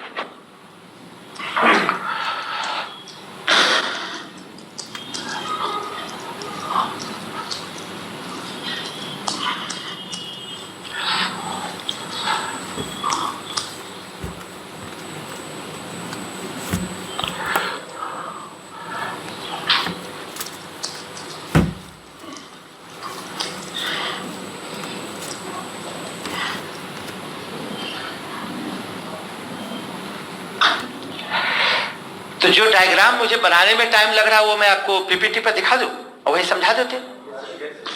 अब आप देखिए, जो इंडस्ट्रियल कैपिटलिज्म है उसका समय है 1813 टू 1858। अब अभी मैंने कहा कि ब्रिटेन में इंडस्ट्रियल रिवॉल्यूशन होगा तो वहां एक नया वर्ग उभरेगा, वो वर्ग कहलाएगा capitalist class. Capitalist class industrial revolution के पहले भी थे, इंडस्ट्रियल रिवॉल्यूशन के बाद भी आएंगे। तो जो पहले से थे वो कहलाएंगे कॉमर्शियल कैपिटलिस्ट क्लास और दूसरे होंगे इंडस्ट्रियल कैपिटलिस्ट क्लास। वाणिज्यिक पूंजीपति वर्ग और औद्योगिक पूंजीपति वर्ग, इन दोनों का इंटरेस्ट क्लैश करेगा। क्यों करेगा? क्योंकि वाणिज्यिक पूंजीपति वर्ग के लोग चाहेंगे कि जो ट्रेड मोनोपोली है वो कंटिन्यू रहे, और जो इंडस्ट्रियल कैपिटलिज्म के लोग होंगे, कैपिटलिस्ट क्लास होंगे, वो चाहेंगे ट्रेड मोनोपोली समाप्त हो। क्यों समाप्त हो?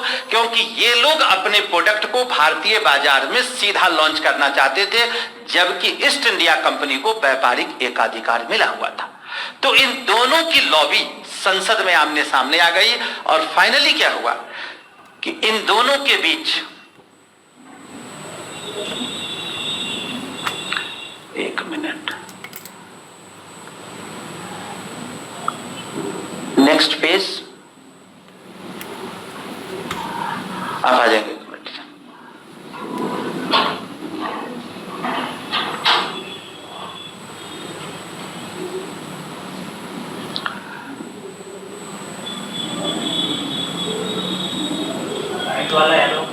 पहले जूम आउट कर दूं। वो जूम किया हुआ जूम, एक कोई आ जाए ना, एक एक्सपर्ट आ जाए, आप बदलते रहें, हम तुरंत बता देते हैं। केवल आपको इसको स्लाइड करते जाइए आगे।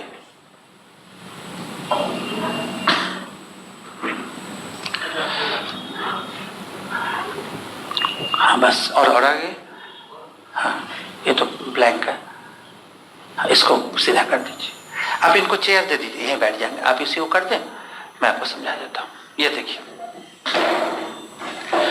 अब ये वह वर्ग था जिनका व्यापार वाणिज्य में पैसा लगा था, ये वह वर्ग था जिसका इंडस्ट्रीज में पैसा लगा था।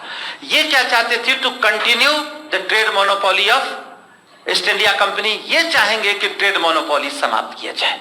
इन दोनों के बीच संघर्ष होगा। ब्रिटेन में कभी भी क्रांति नहीं हुई, और एक बार क्रांति भी हुई वो ब्लडलेस रिवॉल्यूशन हो गया, क्योंकि ब्रिटेन हमेशा पार्लियामेंट्री रिफॉर्म्स के द्वारा इस चीजों को समाप्त कर देता। अल्टीमेटली क्या हुआ? 1813 का चार्टर एक्ट आया and the trade monopoly of East India company was abolished except exceptions. अपवादों को छोड़कर ट्रेड मोनोपोली समाप्त कर दिए गए। दो अपवाद क्या थे? चीन के साथ व्यापार और चाय का व्यापार। इन दोनों व्यापार को अपवाद में छोड़ दिया गया। आखिर चार्टर एक्ट ऑफ 1833 के बाद 33 के द्वारा इन दोनों अपवादों को भी समाप्त कर दिया गया, और इस प्रकार ईस्ट इंडिया कंपनी के व्यापारिक एकाधिकार समाप्त हो गए। तो अब आप ये देखिए कि हमने इंडस्ट्रियल कैपिटलिज्म का टाइम क्या दिखा है? 1813। ये 13 का डेट कहां से आया? ये आया है कि जब ईस्ट इंडिया कंपनी के व्यापारिक एकाधिकार समाप्त कर दिए गए। नेक्स्ट, समाप्त कर दिए गए। नेक्स्ट आ जाइए। अब इस दौर में, इसको भी हटा दें, इसी दौर में आप देखेंगे कि इनकी पॉलिसी क्या होगी। हाँ, इसी को, इनकी पॉलिसी क्या होगी? तो इनकी पॉलिसी होगी अब लेजर-फेयर इकोनॉमी।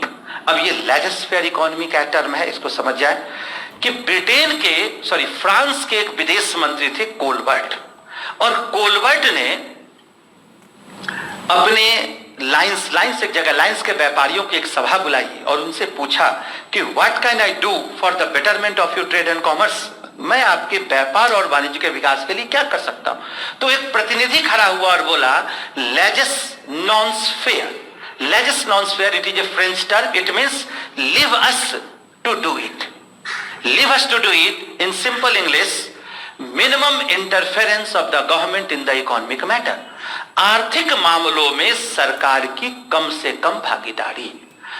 इसी में से नॉन शब्द हटाकर आगे चलकर लेजिस्फेयर एक इकोनॉमिक टर्म बना जिसका अर्थ होता अहस्तक्षेप की नीति।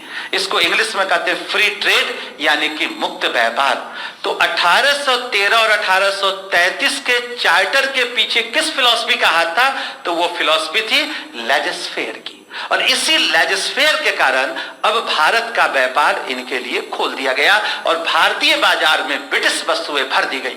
इतनी ज्यादा ब्रिटिश वस्तुएं भर दी गई कि कार्ल मार्क्स ने 1867 में एक किताब लिखी थी दास कैपिटल। उसमें उन्होंने कहा कि जो भारत कभी सूती वस्त्र का निर्यातक देश था, आज सूती वस्त्र का आयातक मात्र देश बनकर रह गया।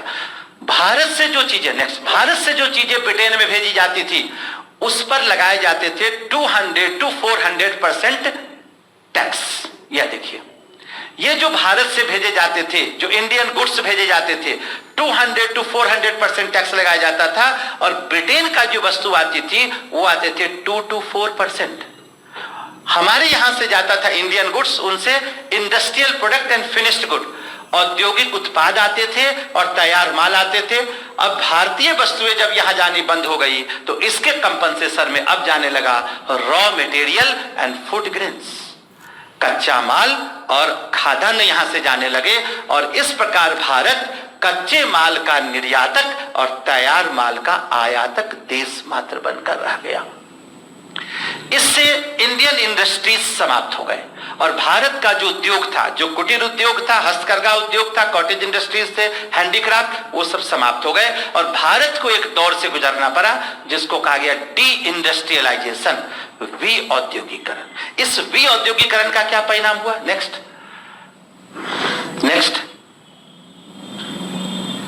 और आगे बढ़े, एक और आगे, नहीं पीछे आइए, बैक।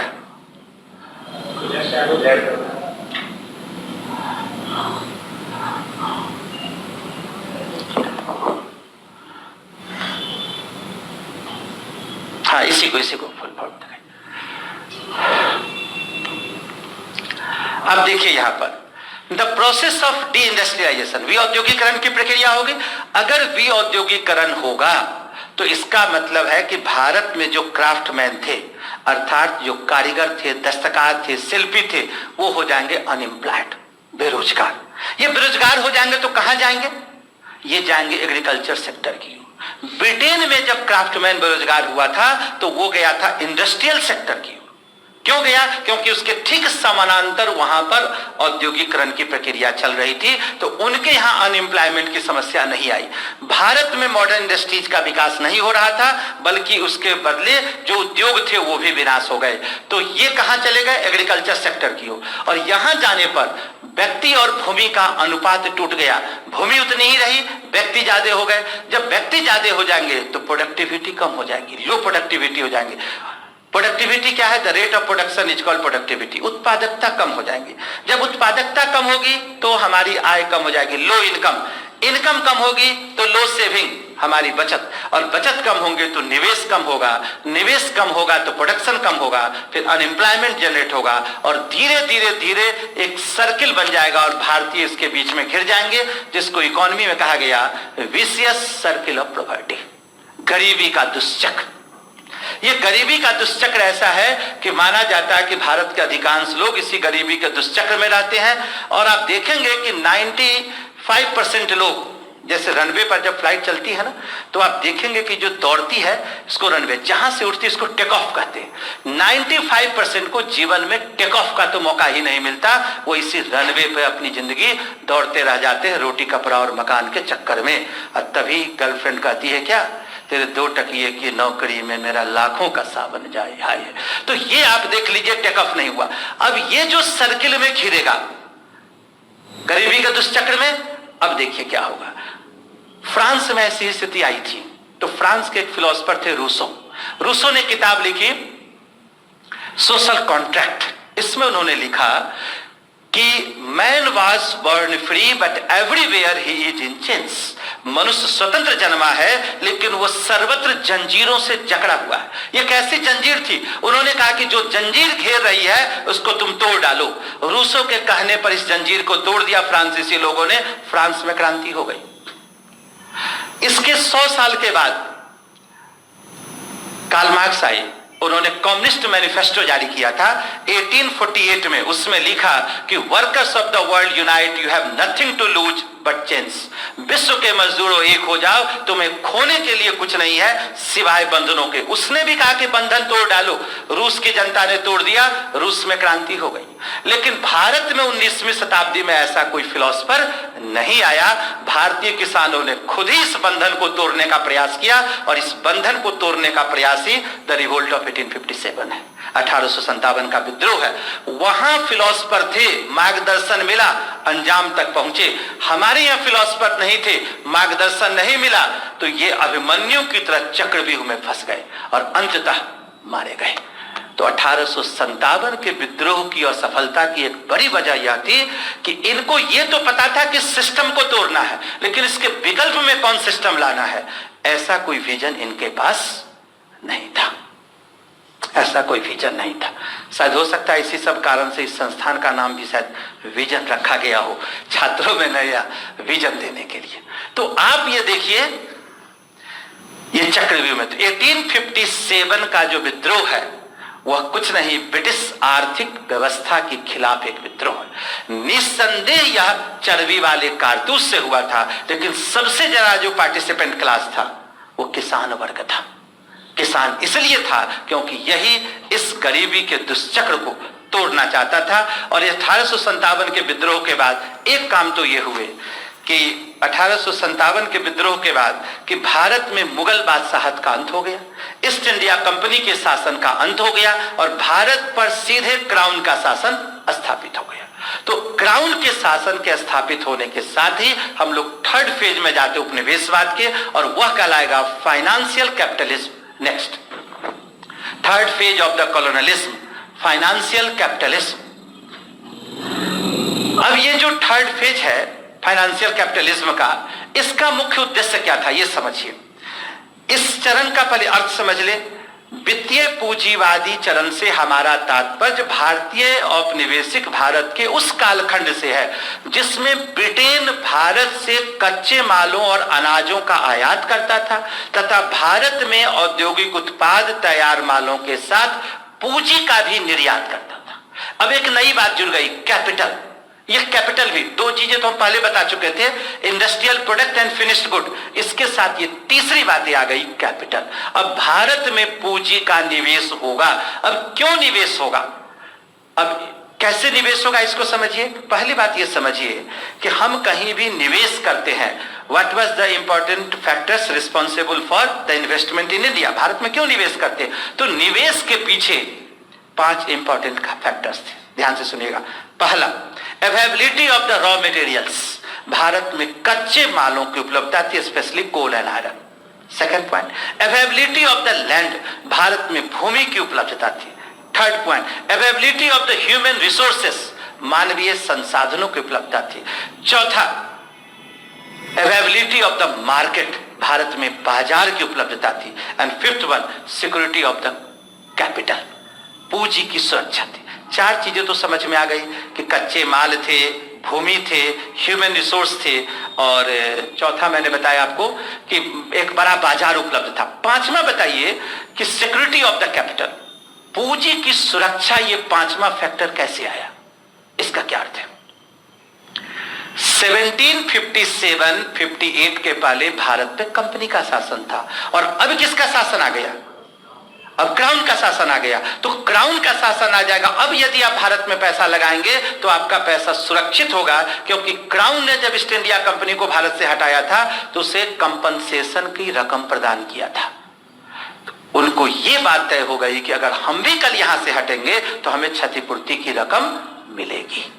इसीलिए सिक्योरिटी, हम गवर्नमेंट जॉब के लिए क्यों जाते हैं, क्योंकि गवर्नमेंट जॉब में सिक्योरिटी है, जीवन के साथ भी और जीवन के बाद भी। तो इसी सिक्योरिटी के लिए हम जाते हैं गवर्नमेंट जॉब में। इसीलिए आईएएस और पीसीएस का इतना महत्व है, तो क्योंकि इसमें आपकी सिक्योरिटी है। अब देखिए, डिमांड एक शब्द में था, डिमांड के लिए भी 4 फैक्टर का होना जरूरी है। पहली, अवेलेबिलिटी ऑफ द कमोडिटी, वस्तु की उपलब्धता होनी चाहिए। प्राइस ऑफ द कमोडिटी, उसका एक मूल्य होना चाहिए। तीसरी बात कि कैपेसिटी टू पे, उसको खरीदने की क्षमता होनी चाहिए। And fourth one, willingness to pay price, हमारे व्यय करने की तत्परता होनी चाहिए। तो भारत में एक बड़ा बाजार पहले से उपलब्ध था। अब इसका क्रियान्वयन कैसे होगा? नेक्स्ट, अब देखिए क्रियान्वयन में 3 सेक्टरों में हमारे यहां सबसे ज्यादा पैसा लगा। एक तो लगा रेलवेज में, दूसरा माइंस में, तीसरा प्लांटेशन एग्रीकल्चर में। नेक्स्ट आइए, तो इसमें रेलवेज में पैसा क्यों लगा था? क्योंकि भारत में रेलवे के द्वारा भारतीय संसाधनों का दोहन हो सकता था। क्योंकि बंदरगाह से चीजें भारत के आंतरिक क्षेत्र में जा सकती थी, आंतरिक क्षेत्र की चीजें बंदरगाह तक पहुंच सकती थी, और यदि आवश्यकता हुई तो सेना को एक जगह से दूसरी जगह लाया ले जा सकता था। तो रेलवे का विकास भारत में ब्रिटिश औपनिवेशिक हितों की पूर्ति के लिए किया गया था। माइंस का इसलिए किया गया था क्योंकि ब्रिटिश उद्योगों के लिए भारतीय कच्चे माल की आवश्यकता थी। और तीसरी जो नई बात आई, प्लांटेशन एग्रीकल्चर। नेक्स्ट आ जाइए, यानी कि बागानी कृषि। इस क्रम में आप देखेंगे कि भारत में बड़े पैमाने पर, नहीं ये पूरा हो गया, छोड़ दीजिए, इसको पीछे कर दीजिए। भारत में देखिएगा बड़े पैमाने पर जिन चीजों में खेती हुई, जैसे tea, coffee, jute, sugarcane, opium, cotton, indigo, इन सब में निवेश किया गया। इसमें निवेश क्यों किए गए, इसके पीछे भी कारण है। इंटरनेशनल मार्केट में इसकी काफी डिमांड थी। दूसरी बात, भारत में अलग अलग प्रकार की क्लाइमेट उपलब्ध थे जिसमें इसका प्रोडक्शन हो सकता था। तीसरी बात, ब्रिटिश उद्योगों से इसकी कोई प्रतिद्वंदिता नहीं थी। ब्रिटिश सरकार ने इंस्ट्रक्शन दिया था कि भारत में कोई भी ऐसा व्यापारिक संबंध न विकसित किया जाए जिससे ब्रिटिश उद्योग को प्रतिद्वंदिता हो।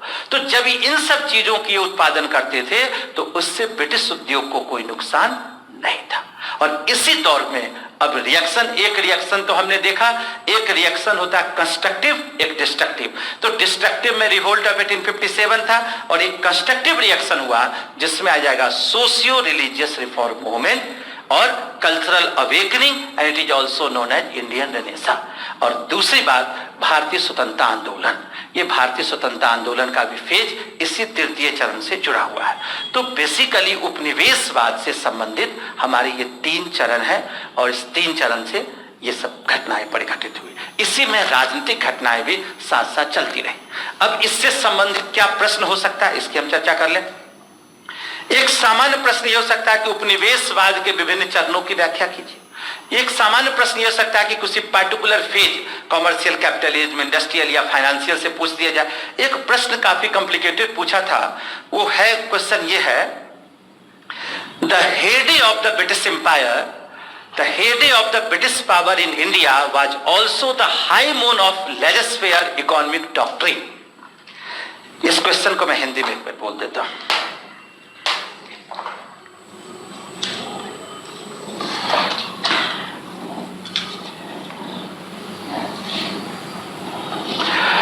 ये क्वेश्चन है, भारत में ब्रिटिश शक्ति का प्रचंड दिवस और हस्तक्षेप के आर्थिक सिद्धांत की प्रखर दोपहरी भी थी।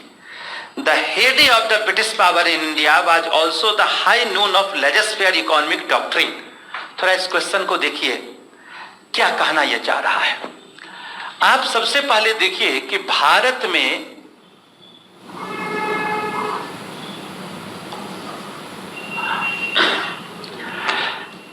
ब्रिटिश शक्ति का प्रचंड दिवस और एक है लेजिस्लेयर इकोनॉमी। तो आप बताएंगे कि लेजिस्लेयर इकोनॉमी कब से कब भारत में रहा? 1813 में, अभी हमने चर्चा किया, और ये लेजिस्लेयर इकोनॉमी रहा 1919 तक। यानी कि यह लेजिस्लेयर इकोनॉमी का काल है।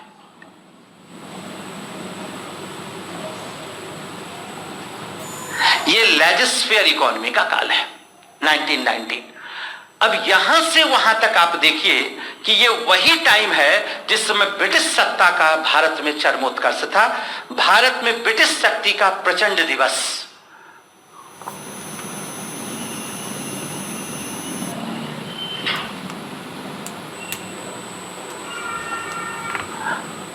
प्रचंड दिवस, ये कौन सा फेज है? ये है विक्टोरिया का युग, विक्टोरियाई युग। विक्टोरिया का शासनकाल है 1837 टू 1901, लगभग 64 ईयर्स उन्होंने शासन किया था। तो जो ये प्रचंड काल है, उसी काल में ये लेजिस्लेटिव इकोनॉमी है। आपको इसमें सबसे पहले ये बताना है कि इस सेंटेंस का अर्थ क्या है, इसमें कहना क्या चाह रहा है। इसमें आप प्रचंड दिवस बताइए और लेजिस्लेटिव इकोनॉमी बता दीजिए। दूसरे पैराग्राफ में आपको क्या लिखना है कि ब्रिटिश सत्ता का ये प्रचंड दिवस कैसे है। तो ब्रिटिश सत्ता का प्रचंड दिवस आप देख लीजिए कि भारत में यहां पे 1813 में जो सत्ता थी और 1919 तक, ये वो काल है जब जेनिथ का काल है। और इस समय भारत में ब्रिटिश सत्ता अपने चरमोत्कर्ष पर पहुंचा। और ये समाप्त कब हुआ है? 1919 में। और 1919 में इधर संरक्षणवादी नीति आरंभ हुई, संरक्षणवादी नीति आरंभ हो गई। और इसी समय भारत में जन आंदोलन आरंभ हुआ। ये दोनों चीजें आरंभ हुई कब? 1920s में। संरक्षणवादी नीति का आरंभ, मतलब ये भारतीय उद्योग के संदर्भ में है। तो आपको एक तो इसका अर्थ बताना है, दूसरा इसमें यह बताना है कि कैसे ये प्रचंड दिवस था। तो प्रचंड दिवस में आप 2-3 फैक्टर को कह सकते हैं। एक तो भारत में मुगल बादशाहत जैसे राजनीतिक घटनाक्रम में आप क्या क्या लिखेंगे? राजनीतिक घटनाक्रम में एक बार लिखेंगे मुगल बादशाहत का अंत हो गया, दूसरा ब्रिटिश कंपनी की शासन का अंत हो गया, और तीसरा ब्रिटिश क्राउन के शासन का आरंभ हो गया। और इसी ब्रिटिश क्राउन के शासन के में आप एक पॉइंट और भी लिख सकते हैं। ये ब्रिटिश का शासन काल शुरू हुआ था 1858 में, और इसी समय रॉयल टाइटल एक्ट भी पारित हुआ था, राजकीय उपाधि अधिनियम।